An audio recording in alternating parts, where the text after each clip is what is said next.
दोस्तों, मेरी सासू नाम रमावती है। मेरी उम्र 27 साल है। मेरी सासू दिखने में बहुत सुंदर, स्मार्ट और सेक्सी लगती है। उनके बदन टाइट है, उनकी वो भी टाइट है। कमर बहुत पतली और चिकनी है। मेरी सासू ने मुझसे 2 बार लिया। अब मैं 15 साल के बाद माँ बन गई हूँ। मेरी शादी को 15 साल बीत चुके थे। अभी तक उन्हें बच्चा नहीं हुआ है और उनके पति सुरेश उनको बहुत कम छोड़ते हैं। एक दिन उनके जेठ जी की एक्सीडेंट हो गई।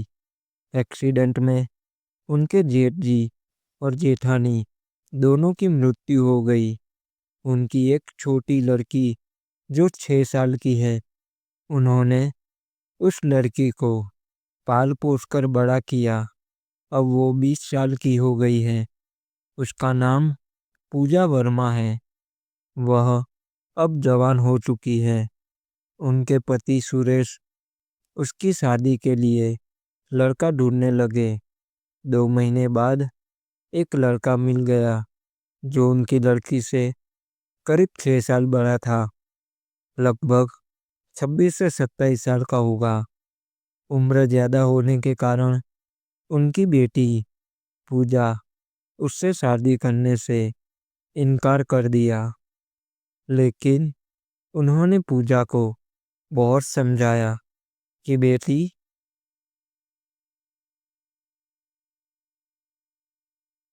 तुम उसके साथ शादी कर लो। वह नौकरी कर रहा है। तुम उसके साथ बहुत सुखी हो रहोगी। पूजा मान गई और शादी करके ससुराल चली गई।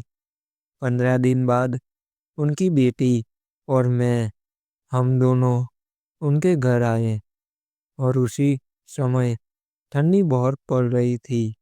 उन्होंने अपने हाथों से हमारे लिए खाना बनाया और बेटी और मुझे खाना खिलाने के बाद एक कमरे में सोने के लिए बिस्तर लगा दिया।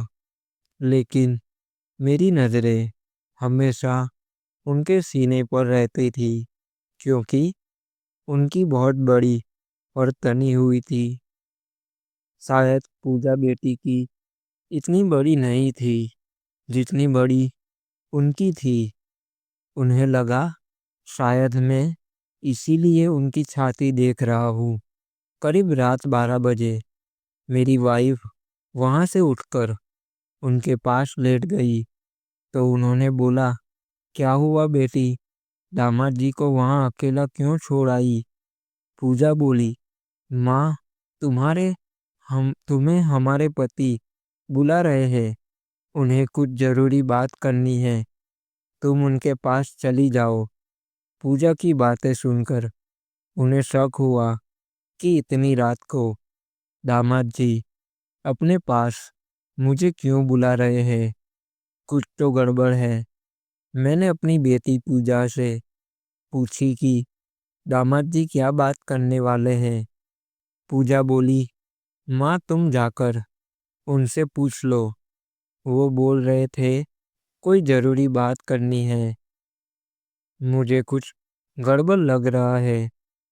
लेकिन पूजा बेटी के कहने से वो मेरे पास चली आई।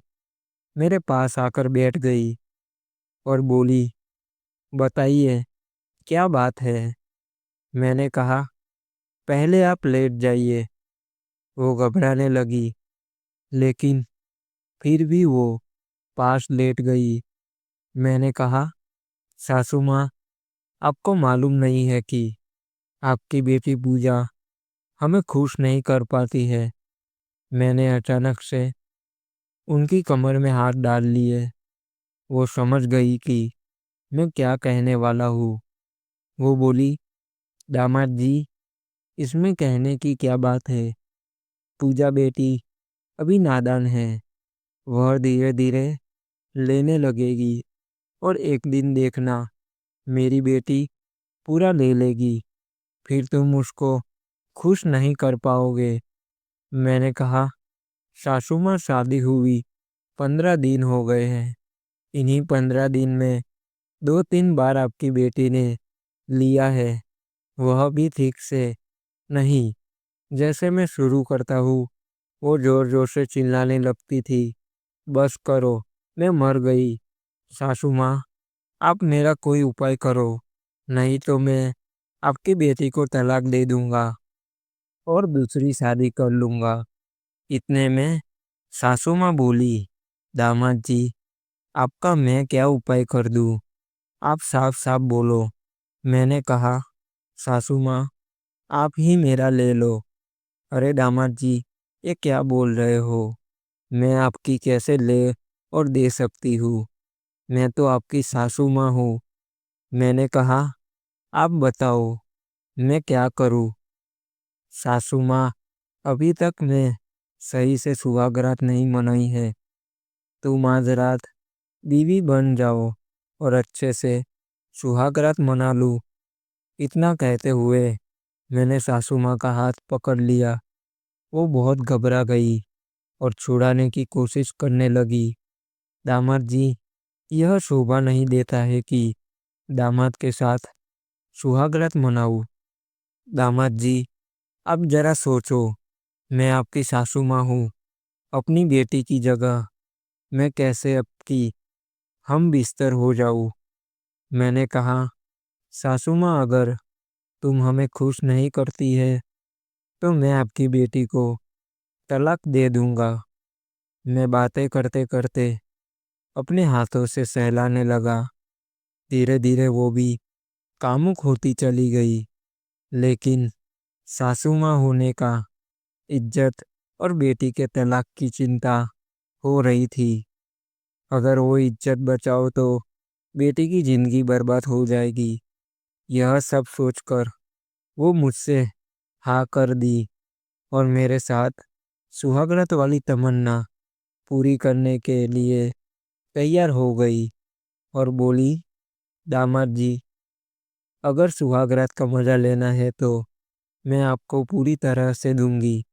लेकिन आप रुकिए, मैं अभी तैयार होकर आती हूँ।"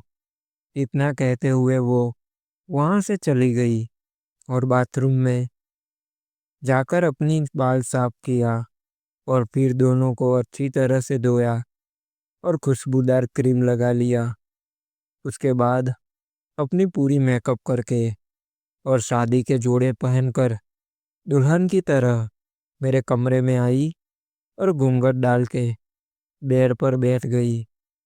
मैंने घूंघट उठाई और उनकी हाथ पकड़कर बिस्तर पर लेटा दिया और धीरे-धीरे सब कुछ उतार दिया। वो अपनी बेटी के पति के सामने लेटी हुई थी। जब मैंने देने के लिए निकाला तो उन्होंने देखा, काला नाग बहुत लंबा और मोटा था। जब वो उसको पकड़ रही थी तो वह फंफाना रहा था।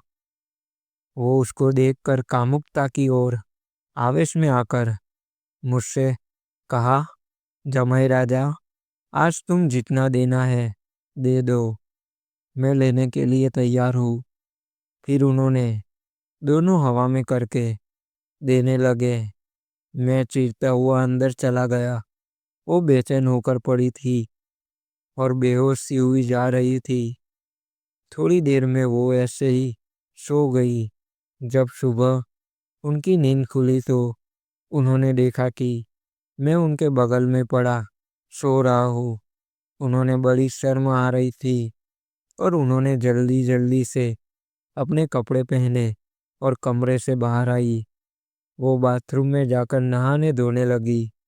कुछ देर बाद पूजा बेटी उठकर आई और रोज की तरह दिनचर्या शुरू हो गई। उन्होंने सबको चाय नाश्ता दिया। फिर मैं चुपके से आकर कहने लगा, "सासू माँ, मेरे घर जाने से पहले एक और बार।" उन्होंने मुस्कुराकर हाँ कर दी। हम भी सभी लोग दोपहर का खाना खाया और उन्होंने पूजा बेटी को उसकी पड़ोस वाली चाची से मिलने उसके घर भेज दिया। पूजा वहाँ चली गई। अब वो घर में अकेली बची। मैंने उसको पकड़ लिया और आंगन में ही पूरी कर दिया। थोड़ी देर में पानी बहने लगी। फिर मैंने अपने कपड़े पहने। नींद मुझे भी आ रही थी। पूरी रात सोया नहीं, लेकिन लेने के बाद नींद बहुत अच्छी तरह आती है। कुछ देर बाद मेरी वाइफ आ गई। तो दोस्तों, आप कमेंट करके ज़रूर बताना कि ये कहानी आपको कैसी लगी।